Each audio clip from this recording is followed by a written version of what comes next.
ready? Okay, got it on.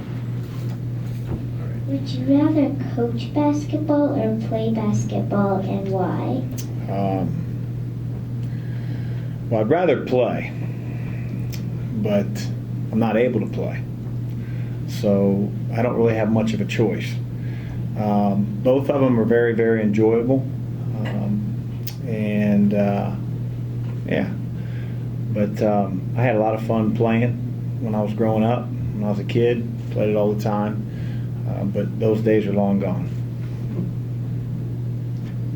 Good question.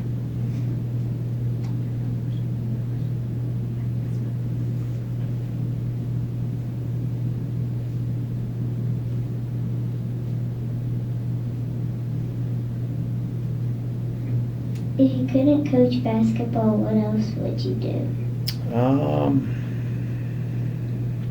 That's a good question. I'm not sure. I'd like to write, maybe be an author, but maybe I'll have the opportunity to do that someday when I'm done coaching. Thank you.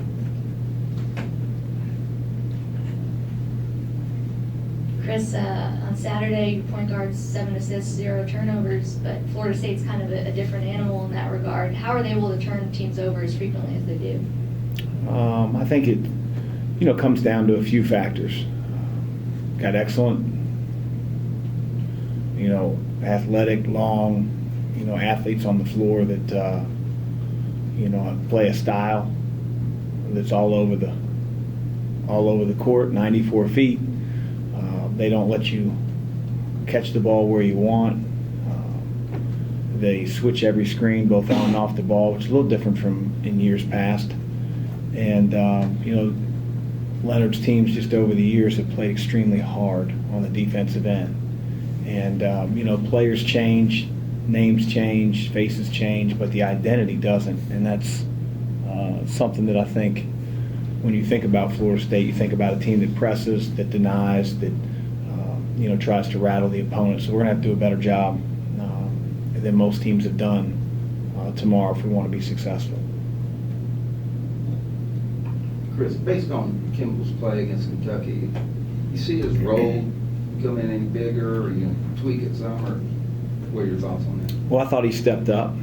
I thought he had his best game of the year, and no doubt the toughest environment that we played.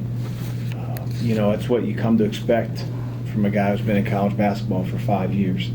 So, it was really good to see. I thought he was as good as he was in the offensive end. I think people tend to sort of point to an offensive performance, but I thought he was equally as aggressive and as effective on the defensive end.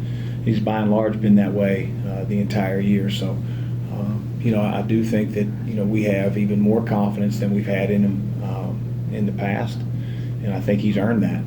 And so I can see his role expanding, but we still have other, talented guards that I want to keep on the floor as well. How's the week away after the game been for you all?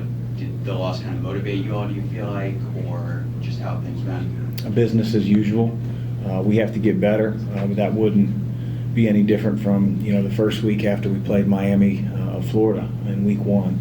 We were disappointed with the loss. We have to learn from it like we have to learn from wins.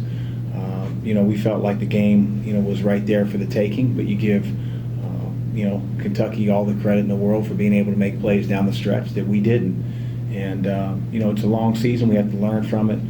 And I think we've had a really good week of practice. And so hopefully we become a better team here in these last 5 days. Chris, with as competitive as it is all over the country, and especially in this league, how important are home games and to take care of business? Obviously you want to win them all, but to take care of business on your home floor? We play a lot of games away from our home floor, but we have to take care of business. Regardless of who the opponent is, regardless of where the venue is, we got to get back in the win column, and it's no easy task when you face a top 25 team in Florida State. But I'd love to have the Yum Center rocking tomorrow, and making it a great environment for our team. I think our guys have worked really hard this year. Put a special team together, and we're looking forward to getting out in front of our fans tomorrow. You you see any difference this year in the ACC? Overall, they've always been one of the top leagues in the country. This year, the NCAA has them ranked fourth, and 4 teams in the top 25 instead of the usual 6 or 7. But your thoughts on the ACC, I guess? Well, you know, our league lost a lot, you know, of players, you know, from last year to this year. I think Jordan and Mooney were the only 2 guys that you know, received any type of accolades when it came to all ACC honors. So it's a new league, but I think just like with, you know, freshmen and younger players, you know, they get better through game experience. They get better as the season goes on, and so I think you're going to find that a lot of teams are going to play better basketball in our league as the year goes on. And no, make no mistake, we still have teams in this conference that can win a national championship, and you know, teams that have the sights set for that. So I can't worry about the rest of the league. I really haven't delved into it enough. I mean, I've only looked at the teams that we've played. I mean, I see a score here or there or a game in the background, but the only, you know, really 3 teams that I've focused on have been Miami, Pittsburgh, and Florida State to this point. So I really am not the, you know, authoritarian when it comes to, you know, what other teams look like in our league. Other questions from anyone? Anybody else? Wara obviously didn't have a good game. Did Kentucky defend him any differently than anybody else, or what do you attribute that to?